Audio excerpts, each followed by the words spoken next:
In the summer of 2003, I began filming the series Atheism, a Rough History of Disbelief. As part of the process, I talked to a number of writers, scientists, historians, and philosophers. Having secured their cooperation, I was very embarrassed to find that a large proportion of what went on ended up on the cutting room floor, simply because the series would have lasted 24 hours otherwise. Well, as it happens, the BBC agreed with me that the conversations were too interesting to be junked.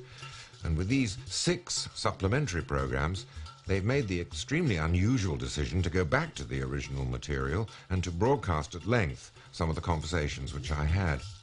Conversations with people such as the English biologist Richard Dawkins, the American philosopher Daniel Dennett, the Cambridge theologian Dennis Turner, the American playwright Arthur Miller, the English philosopher Colin McGinn, and the American Nobel Prize-winning physicist Steven Weinberg.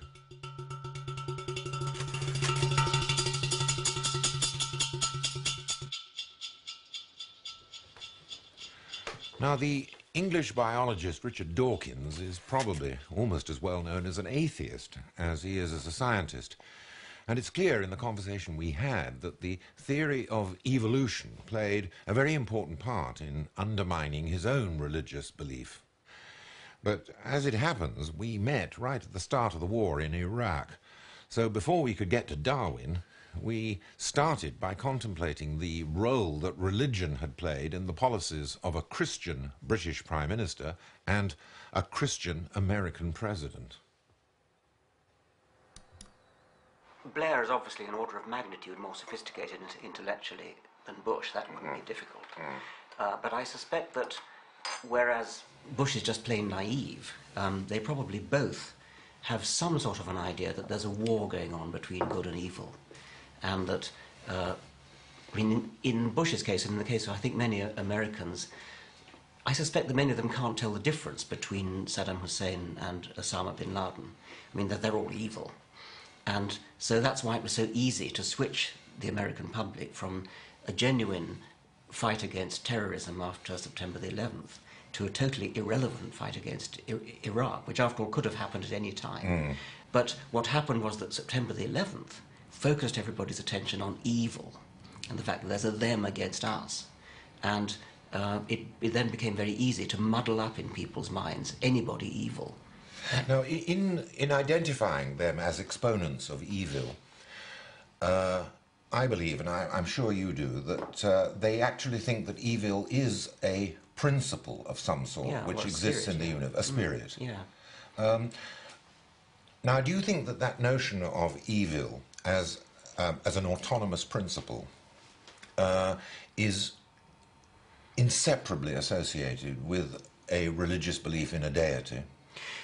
Well, I think it's very similar, and I think that there is a sort of impulse in humans to personify and to, instead of just recognizing that evil and good are descriptions we give to things that people do, I mean, good things and bad things. I think there is a tendency to personify and to think that there's a spirit of good, a spirit of evil. That implies some kind of a war between them. You can kill evil by having a war against, in this case, evil people, without realizing that that may very well spawn a whole lot of more people who may not necessarily be evil, but who will simply rise up and do things like terrorist acts as a consequence. So in other words, in addition to these mortal exponents of wicked deeds, there is, as it were, behind the visible and palpable surface, some sort of metaphysical principle which outlasts.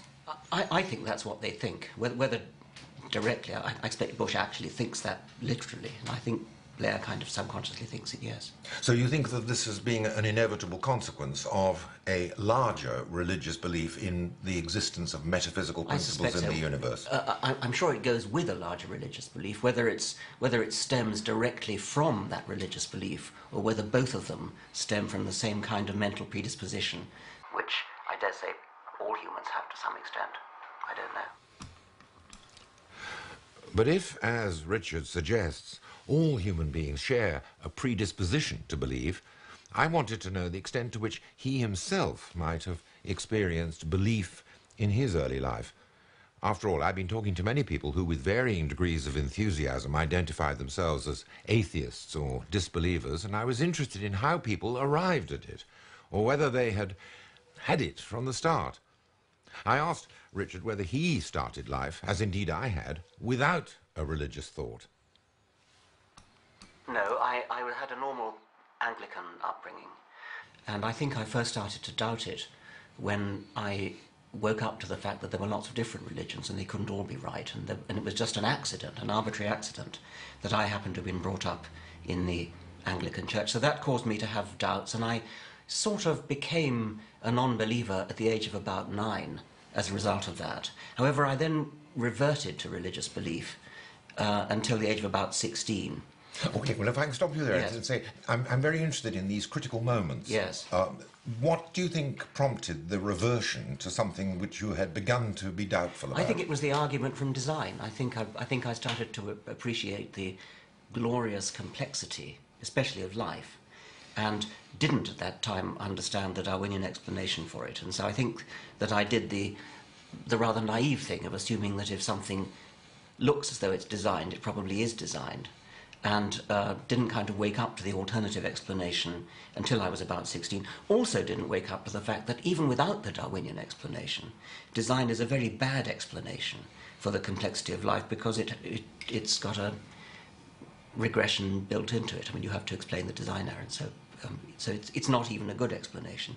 But finally, I was about 16 when I discovered Darwinism and was taught Darwinism, and then realized that there is not just an adequate explanation for the complexity of life, but a wonderful, sort of electrifyingly simple explanation, which is the Darwinian evolution. Now, did it come as a flash of delight, or was there in fact an agonizing sense of regret and remorse at what you had lost? I don't remember any regret. I think it was delight, and it was a delighted sense of freedom, perhaps, from a view of the world which was always rather unsatisfactory anyway. And it was also delight at the positive feeling that one now had a fully satisfactory explanation of the way the world was, and that I had my life before me to try to understand that in detail. All right, now if I can go back to that period between 9 and 15. 9 when you first started to have doubts about it because there were so many religions, and 15 when you had the, as it were, the biological road to Damascus and began to read Darwin.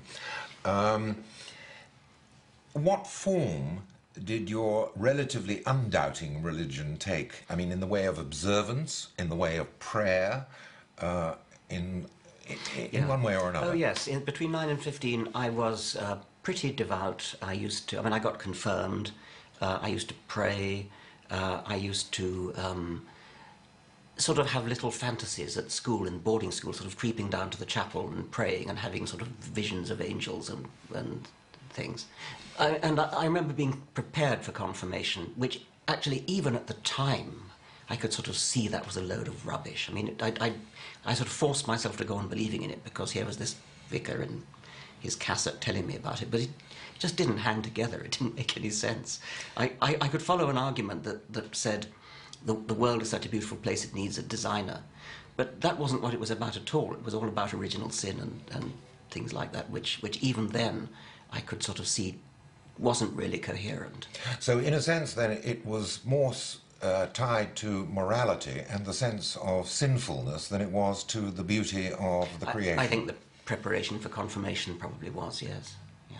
I mean, were you constantly told by the minister that you were, in the nature of man, an inheritor of some sin? I don't remember that. I mean, I do remember odd little stupidities, such as disease is a result of sin.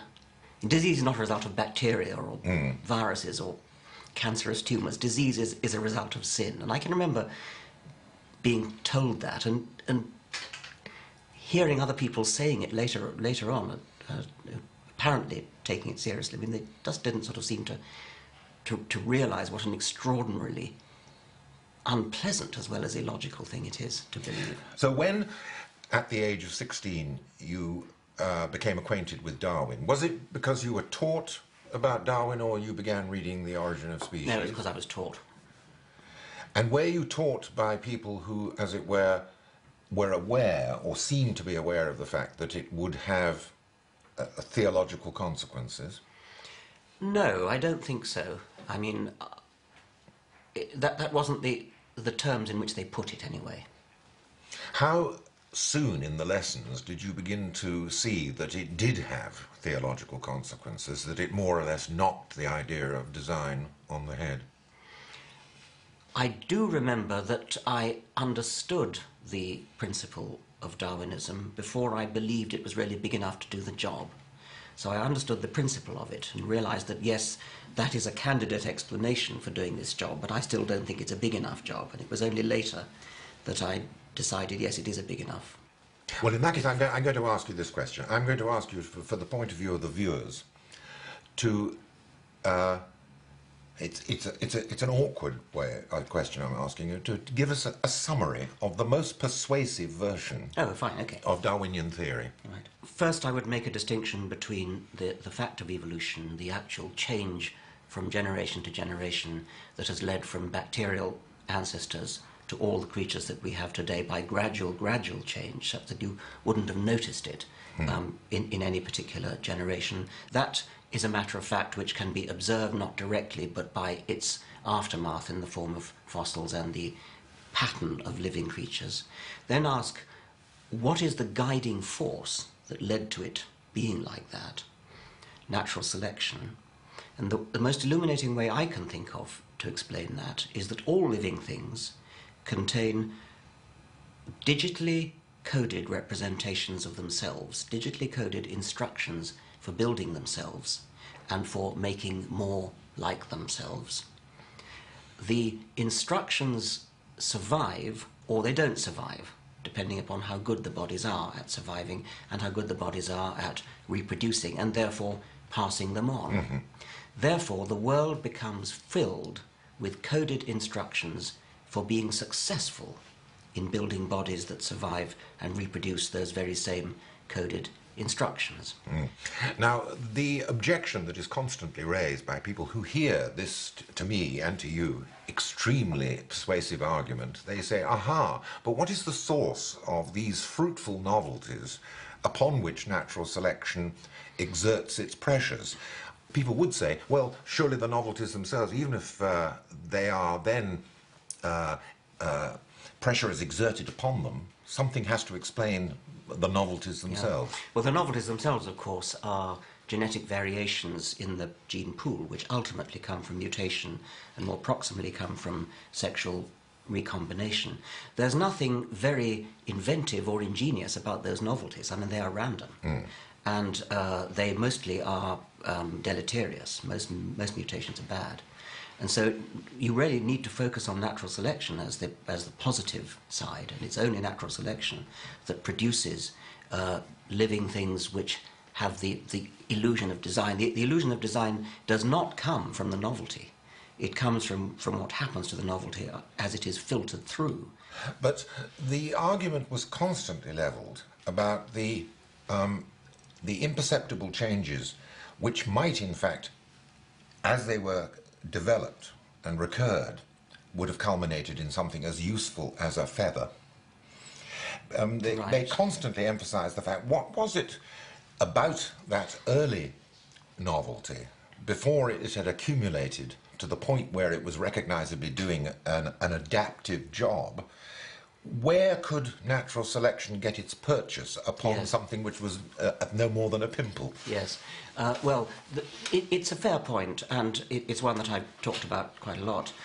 There cannot have been intermediate stages which were not beneficial.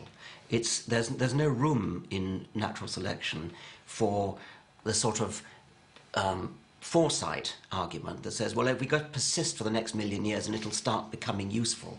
That doesn't work. There's got to be a selection pressure all the way. So there isn't a process, as it were, going on in the cells saying, look, be patient. No. It's going to be a feather, believe me. Yes. Sidney Brenner satirized that beautifully when he said he imagined some protein arising in the Cambrian, which was kept because it might come in handy in the Cretaceous. It doesn't happen like that. There's got to be a series of advantages all the way in the feather. If you can't think of one, then that's your problem, not natural selection's problem. Natural selection, well, I suppose that is a sort of matter of faith on my part, since the theory is so coherent and so powerful.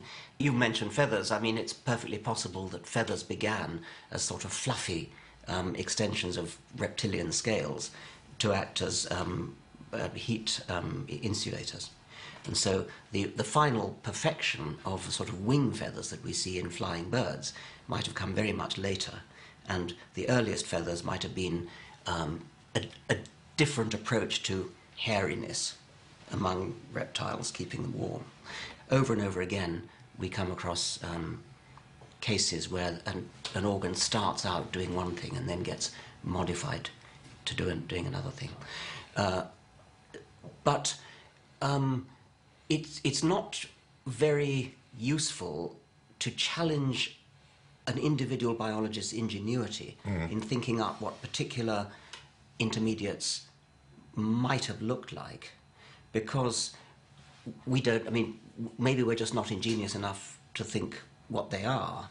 I should have thought there's a more general argument, which is that we shouldn't in any case be saying, oh, I can't think what the explanation for it is, therefore it must have been designed. There's a fatal weakness in any argument which says, I cannot understand how X could have happened, therefore it must have been designed. It would be as if you took a famous scientific discovery, and I think of Hodgkin and Huxley's working out of how the nerve impulse works, a very difficult problem involving very tough mathematics. Suppose that they found it too difficult.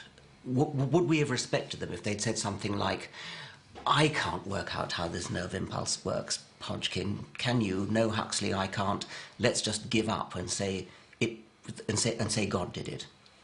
It's that element of giving up, it's that element of defeatism, saying I can't understand how it works, therefore let's fall back on the design explanation. Yes, even if it doesn't take the form of explicit conscious design on the part of a creator, one of the ideas which seems to me to be the counterpart of what you're saying was the invoking of the vital principle in the absolutely. 19th century. But, I mean, vital principles, force locomotive, none of them explain anything. They're just redescriptions of the problem.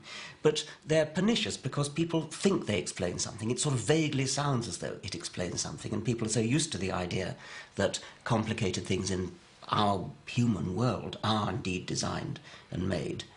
But when you've said, oh, it was designed by God, you've explained absolutely nothing, because you're left with the problem of explaining where the designer came from. And so it's a non-explanation. We shouldn't even regard it as a candidate explanation. Why do you think it was that for really very intelligent biologists to invoke something which we can see now, and it's surprising that they couldn't see then, was such a vacuous explanation as the vital principle to account for the spontaneity of living things? Well, I suppose it's all very well for us to say we can see that it's nonsense, but when you didn't have anything better, I mean, I could imagine in the time of Hume, for example, he would have said, this is a bad explanation, and he was right. But he didn't actually have a better one to put in its place. And so you have to be quite intellectually courageous to stick on the philosophical point that it's clearly a bad explanation.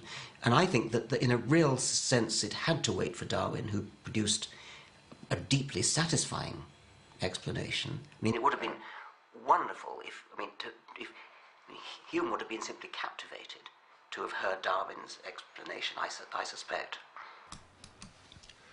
For Richard, then, the theory of evolution provided support for his growing disbelief. But I wanted to know why atheism was such a pressing issue for him. Why is this argument so important? at this point in the 21st century, when you and I can see that it's a settled issue, and yet we find ourselves in an embattled position. And why is the argument so important? As a scientist, to me it's important because I do regard the hypothesis of a supernatural designer as a scientific hypothesis. I think it's a wrong one, but it actually is science. One can't... I don't have much patience with theologians who say, well, we're really not disagreeing, it's just that religion concerns itself with morality and science concerns itself with the way the universe is, and there's no problem between them. To me, there is a problem, because the moment you talk about a supernatural creator, designer, anything, you are advancing a scientific hypothesis which is either right or wrong. I mean, a universe that has a supernatural intelligence, a supernatural overmind in it, is a very, very different kind of universe from a purely scientific point of view than a universe which hasn't. And it's a very, very interesting difference. I mean, it's a massive difference.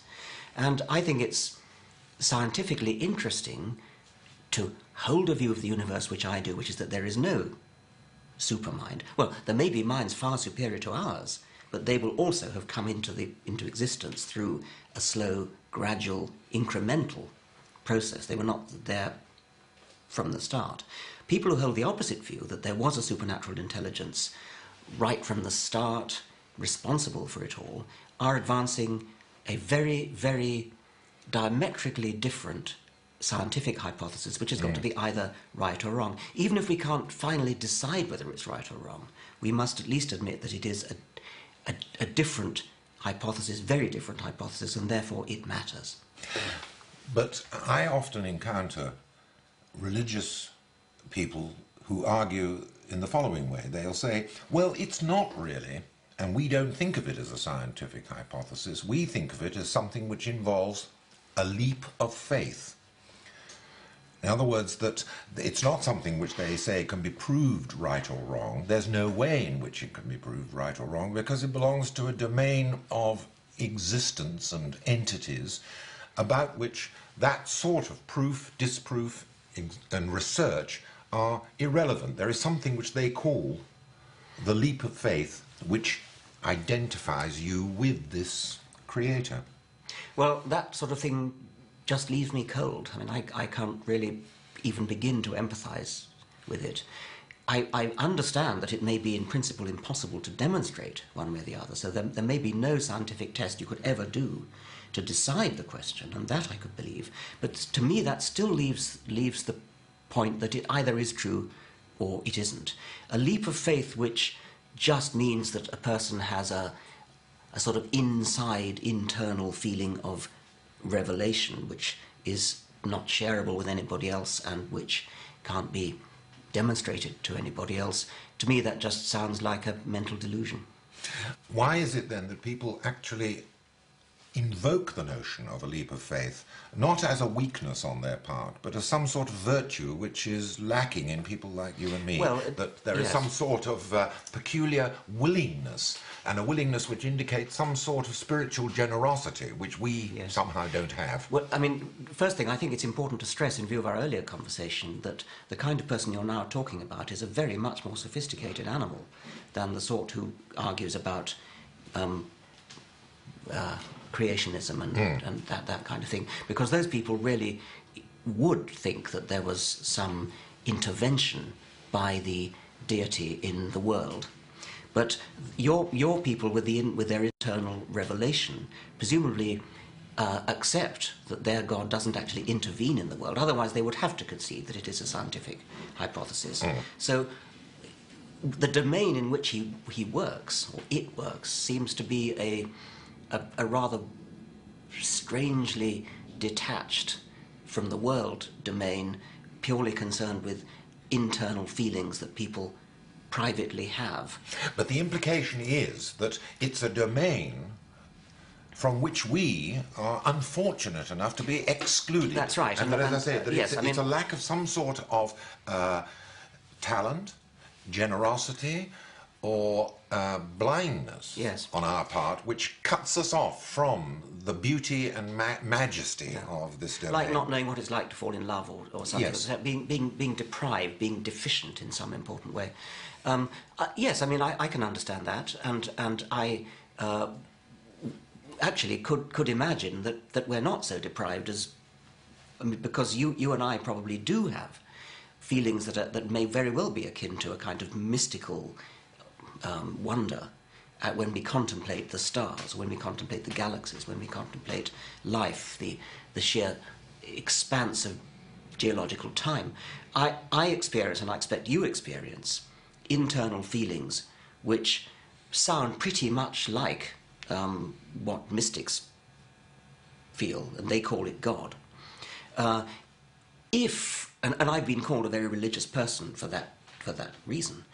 If I am called a religious person, then my retort to that is, well, you're playing with words, because what the vast majority of people mean by religious is something utterly different from this sort of transcendent mystical experience. What they mean is an entity which interferes in the world, which actually has some kind of impact upon the world and therefore is a scientific hypothesis. The transcendent sense, the transcendent mystic sense that people who are both religious and non-religious, in my usage of the term, is something very, very different. In that sense, I probably am a religious person. You probably are a religious person. But that doesn't mean we think that there is a supernatural being that interferes with the world, that does anything, that manipulates anything, or, by the way, that it's worth praying to or asking forgiveness of sins from, etc.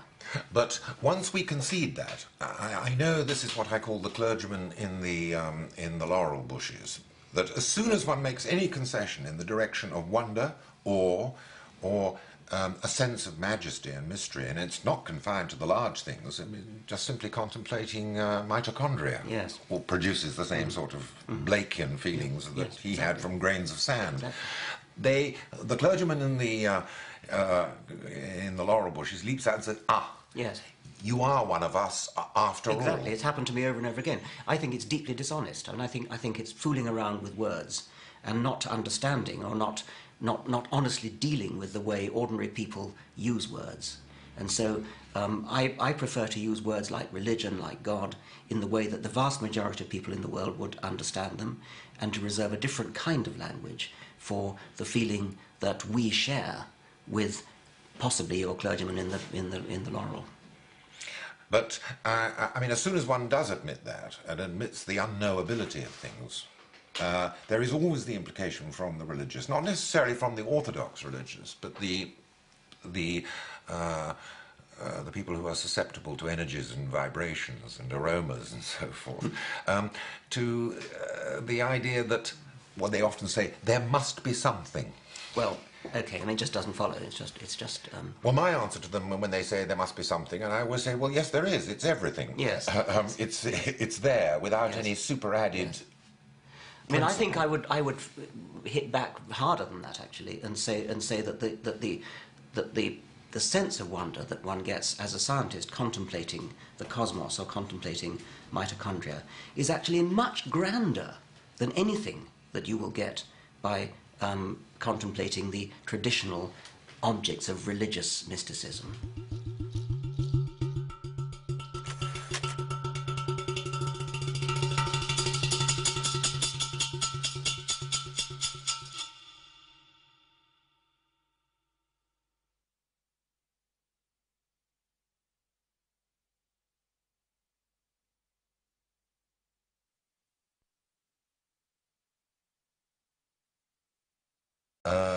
I believe, and I'm sure you do, that they actually think that evil is a principle of some sort, which exists in the universe, a spirit. Now, do you think that notion of evil as an autonomous principle is inseparably associated with a religious belief in a deity? Well, I think it's very similar, and I think that there is a sort of impulse in humans to personify, and to, instead of just recognizing that evil and good are descriptions we give to things that people do, I mean, good things and bad things. I think there is a tendency to personify and to think that there's a spirit of good. And with these 6 supplementary programs, they've made the extremely unusual decision to go back to the original material and to broadcast at length some of the conversations which I had. Conversations with people such as the English biologist Richard Dawkins, the American philosopher Daniel Dennett, the Cambridge theologian Dennis Turner, the American playwright Arthur Miller, the English philosopher Colin McGinn, and the American Nobel Prize-winning physicist Steven Weinberg.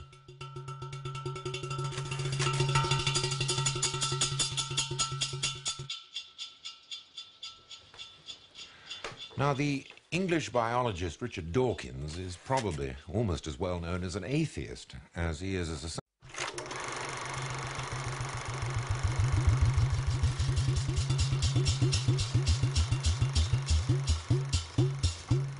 In the summer of 2003, I began filming the series Atheism, A Rough History of Disbelief. As part of the process, I talked to a number of writers, scientists, historians, and philosophers. Having secured their cooperation, I was very embarrassed to find that a large proportion of what went on ended up on the cutting room floor, simply because the series would have lasted 24 hours otherwise. Well, as it happens, the BBC agreed with me that the conversations were too interesting to be junked. Good and evil, and that, I mean, in Bush's case, and in the case of, I think, many Americans, I suspect that many of them can't tell the difference between Saddam Hussein and Osama bin Laden. I mean, that they're all evil. And so that's why it was so easy to switch the American public from a genuine fight against terrorism after September the 11th to a totally irrelevant fight against Iraq, which after all could have happened at any time. But what happened was that September the 11th focused everybody's attention on evil and the fact that there's a them against us. And it then became very easy to muddle up in people's minds anybody evil. Now, in identifying them as exponents of evil, scientist, and it's clear in the conversation we had that the theory of evolution played a very important part in undermining his own religious belief. But as it happens, we met right at the start of the war in Iraq. So before we could get to Darwin, we started by contemplating the role that religion had played in the policies of a Christian British Prime Minister and a Christian American President. Blair is obviously an order of magnitude more sophisticated intellectually than Bush. That wouldn't be difficult. But I suspect that whereas Bush is just plain naive, they probably both have some sort of an idea that there's a war going on between